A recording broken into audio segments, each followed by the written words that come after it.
and concentrates on maintaining an upright posture. It is essential that the athlete learn to keep the backward snap of the elbow in sync with the feet. As the right elbow drives back, the right knee drives forward, and vice versa.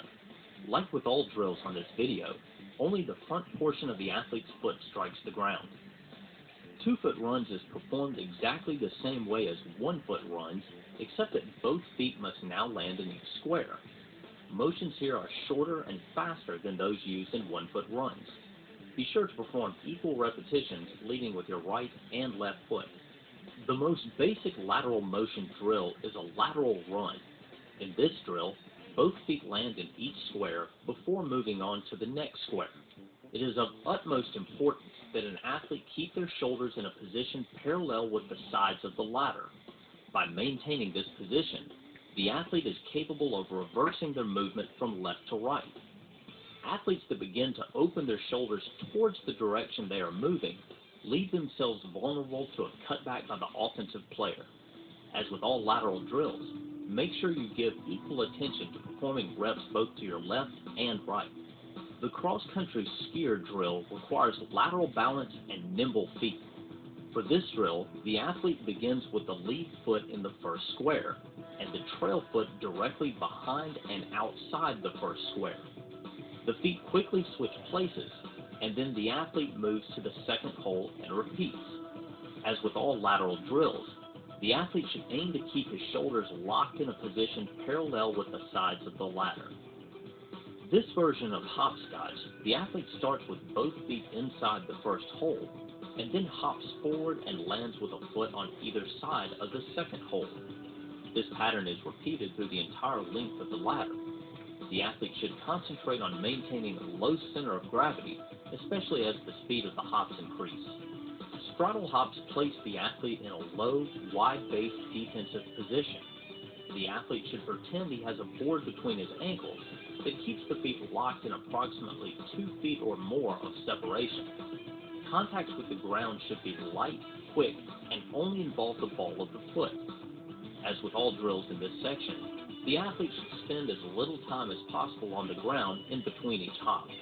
Jump cuts are great for any athlete that competes in a sport that requires the ability to cut on a dime. The athlete's feet are kept together and alternately hop in and out of the ladder. The knees should be bent to absorb shock, and a slightly crouched position should be maintained at all times. The crazy climber drill helps athletes develop a quick rebound off the ground and also enhances hip flexibility and rhythm. An athlete performing the crazy climber should keep his feet locked in approximately an 18-inch separation. When hopping, both feet should hit the ground at the same time, and the hips should be on a constant swivel.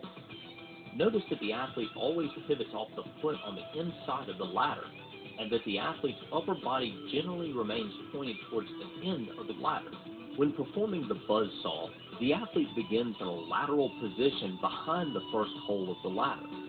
The athlete then steps into the first hole with the lead foot and then into the hole with the trail foot. The athlete then exits the hole by stepping out with the lead foot and then stepping out with the trail foot. The athlete should enter and exit each hole of the ladder with both feet before moving on to the next hole. This one is called a linear trail whip. Linear because the athlete is moving forward, and trail because the whip leg is behind the athlete.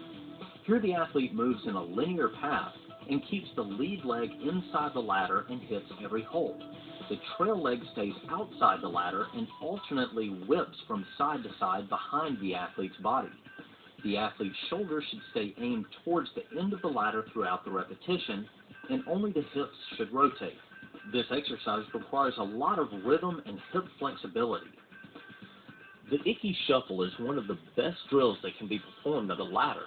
The foot pattern used in this drill involves stepping into each hole with both feet, and then stepping to either side of the ladder with only one foot. Because this is such an important drill, we encourage athletes to take this one slow and really master it before moving on.